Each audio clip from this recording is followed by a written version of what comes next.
ಈ ದಿವಸ ನಮ್ಮ ತರೀಕೆರೆ ಯುವ ಕಾಂಗ್ರೆಸ್ಸಿನ ಬ್ಲಾಕ್ ಅಧ್ಯಕ್ಷರು ಹಾಗೂ ನಗರ ಅಧ್ಯಕ್ಷರು ಹಾಗೂ ಯುವ ಕಾಂಗ್ರೆಸ್ಸಿನ ಎಲ್ಲ ನನ್ನ ಸ್ನೇಹಿತರು ಸೇರಿ ಈ ಒಂದು ದೊಡ್ಡ ಪ್ರತಿಭಟನೆ ಹಮ್ಮಿಕೊಂಡಿದ್ದಾರೆ.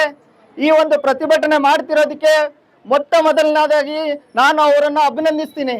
ಯಾಕೆ ಅಂದರೆ ಈ ದೇಶದಲ್ಲಿ ಅತಿ ಹೆಚ್ಚು ಯುವಕರು, ಅಂದರೆ ಈ ದೇಶದಲ್ಲಿ 65% ಯುವಕರು ಈ ದೇಶದ ಯುವಕರಾಗಿರ್ತಾರೆ. ಈ ದೇಶದ ಜನತೆಯ 65% ಜನರು ಯುವಕರಾಗಿರ್ತಾರೆ.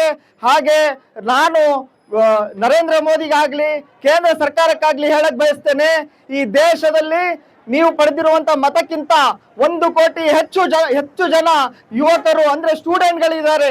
ತಮಗೆ ಗಮನವಿರಲಿ, ಏನಾದ್ರೂ ಸ್ಟೂಡೆಂಟ್ಗಳು ಅವರ ಪವರ್ನ್ನು ತೋರಿಸ್ತಾ ಅವ್ರು ಬಂದು ಅವರ ನಡೆಯನ್ನು ಓಟು ಮುಖಾಂತರ ತೋರಿಸಿದ್ರೆ ನಿಮ್ಮ ಸರ್ಕಾರ ನಾಳೆ ದಿವಸ ಬೀಳುವಂತ ಸಂದರ್ಭ ಇದೆ.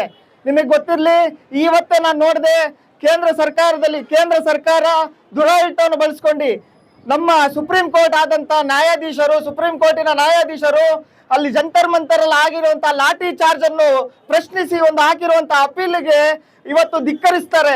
ನನಗೆ ವಿಡಿಯೋಗಳು ನೋಡುವಂತ ಸಮಯವಿಲ್ಲ, ಇಂಥವಕ್ಕೆಲ್ಲ ನನಗೆ ಅವಕಾಶ ಇಲ್ಲ, ಈ ಅಪೀಲ್ ನಾನು ವಿರೋಧಿಸ್ತೀನಿ ಅಂತ ಹೇಳಿ ತಿರಸ್ಕರಿಸ್ತಾರೆ. ಈ ಯುವಕರು ದೇಶದ ಮುಂಭಾಗದ ಭವಿಷ್ಯದ ನಾಯಕರು. ಯಾವುದೇ ದೇಶ ಆಗ್ಲಿ ಬೆಳೆಯಕ್ಕೆ ಕಾರಣ ಯಾರಪ್ಪ ಅಂದ್ರೆ ಯುವಕರು ಮಾತ್ರ ಅಂತ ಹೇಳಕ್ಕೆ ಬಯಸ್ತೀನಿ. ಮತ್ತೆ ನಾನು ಇಲ್ಲಿ ಸೇರುವಂತ ಎಲ್ಲ ಯುವಕರಲ್ಲಿ ಹೇಳೋದಿಷ್ಟೇ, ನಿಮ್ಮ ಭವಿಷ್ಯ ಏನಾದರೂ ರೂಪಿಸ್ಕೋಬೇಕು ಅಂದ್ರೆ ಈ ಸರ್ಕಾರವನ್ನು ತೀವ್ರವಾಗಿ ನೀವು ತಿರಸ್ಕರಿಸಬೇಕು. ಆವಾಗ ಮಾತ್ರ. ಯಾಕೆ ಹೇಳ್ತೀನಿ ಇದನ್ನಂದ್ರೆ 27 ಬಾರಿ ಈ ಸರ್ಕಾರ ಬಂದ ನಂತರ 27 ಬಾರಿ ಪ್ರಶ್ನೆ ಪತ್ರಿಕೆ ಲೀಕ್ ಆಗಿತ್ತೆ. ಈ ದೇಶದಲ್ಲಿ ಈ ಸರ್ಕಾರ ಬಂದದ ಮೇಲೆ ಉಗ್ರರ ದಾಳಿಗಳಾಗುತ್ತವೆ. ಆವಾಗ ಯಾರು ರಾಜೀನಾಮೆಯನ್ನು ಕೊಡೋದಿಲ್ಲ. ಪ್ರಶ್ನೆ ಪತ್ರಿಕೆ ಮಾಡಿದಂತ ಧರ್ಮೇಂದ್ರ ಪ್ರಧಾನರು ಕೂಡ ರಾಜೀನಾಮೆ ಕೊಡೋದಿಲ್ಲ. ಅಂತವ್ರನ್ನ ವಿರೋಧಿಸಬೇಕು. ನಾವು ಜಂತರ್ ಮಂತರ್ ನಡೀತಿರುವಂತ ಆ ಒಂದು ಪ್ರತಿಭಟನೆ ಶಾಂತಿಯುತ ಪ್ರತಿಭಟನೆ ಆಗಿರುತ್ತೆ. ಅದರಲ್ಲಿ ಇವ್ರದೇ ಆದಂತಹ ನಾಯಕರುಗಳನ್ನು ಕಳಿಸಿ ಯಾವ ಪೊಲೀಸ್ ಅವ್ರು ಪ್ರತಿಭಟನೆ ಮಾಡ್ತಿದ್ದಾರೆ ಅವರ ಹೆಸರು ಇರೋದಿಲ್ಲ, ಅವರು ಗಡ್ಡ ಬಿಟ್ಟಿರ್ತಾರೆ. ಅಂತವ್ರನ್ನ ಪ್ರತಿಭಟನೆ ಕರ್ಕೊಂಡ್ ಬಂದು ಯುವಕರು ಈ ದೇಶದ ಭವಿಷ್ಯವನ್ನ ಓಡಿಸ್ತಾರೆ. ಅದೇ ನಾಯಕರುಗಳು, ಅದೇ ಸೋನಮ್ ವಾಂಗ್ಚುಕ್ ಅಂತ ನಮ್ಮ ಈ ದೇಶಕ್ಕೆ ಕೊಟ್ಟಿರುವಂತ ಕೊಡುಗೆಗಳು ಅನೇಕವಾದದ್ದಿದ್ದಾವೆ. ಅವರನ್ನ ಆ ಪ್ರತಿಭಟನೆಯಿಂದ ಎತ್ತಿ ಬೇರೆ ಸ್ಥಳಕ್ಕೆ ಸ್ಥಳಾಂತರವನ್ನು ಮಾಡುತ್ತಾರೆ. ಅದನ್ನು ಕೂಡ ನಾವು ವಿರೋಧಿಸಬೇಕು.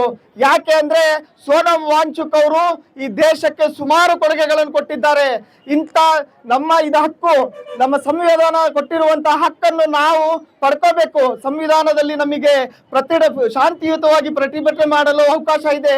ಇದನ್ನ ಶಾಂತಿಯುತ ಮಾಡಿದಂತ ಪ್ರತಿಭಟನೆಯಲ್ಲಿ ಬೇರೆಯವ್ರನ್ನ ನುಗ್ಗಿಸಿ ದಾಳಿಯನ್ನು ಮಾಡಿಸ್ತಿರುವಂತ ಕೇಂದ್ರ ಸರ್ಕಾರಕ್ಕೆ ಧಿಕ್ಕಾರನ್ನು ಹೇಳ್ತಾ ಈ ಸಂದರ್ಭದಲ್ಲಿ ಮಾತಾಡಕ್ಕೆ ಅವಕಾಶ ಮಾಡಿಕೊಟ್ಟ ತಮ್ಮೆಲ್ಲರಿಗೂ ಒಂದು ಸ್ಥಾನ ಮಾತನ್ನು ಮುಗಿಸ್ತೀನಿ.